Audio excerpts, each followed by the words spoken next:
Цель акции – пресечь отложенный механизм, который делает вейпы доступными для детей. Проверяющие идут на хитрость, отправляя в магазины несовершеннолетних покупателей. И, к сожалению, система часто дает сбой. Наш человек заходит в магазин, несовершеннолетний, пытается купить товар табачный. Ему продают, и магазин не прошел проверку. Эту акцию мы проводим часто. В основном мы обнаруживаем нарушения со стороны тонировки продукта. Его не должно быть видно.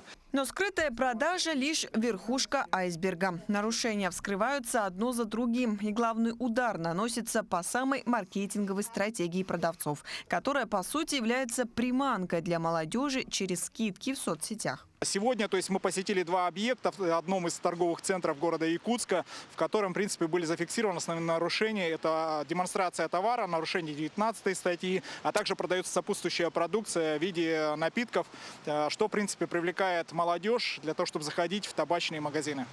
Статистика подтверждает серьезность проблемы. За последние 2 года доля потребителей электронных сигарет в Якутии увеличилась на 7,5%, достигнув 12% от общего числа населения. Этот рост уже нельзя назвать просто модой, особенно среди молодежи. Кроме того, важно отметить, что президент России Владимир Путин одобрил предложение о полном запрете продажи вейпов на территории страны. Это решение указывает на возможные изменения подхода в будущем. Текущие локальные рейды, подобные тем, что проходят в Якутии, могут в будущем стать частью единой общегосударственной политики.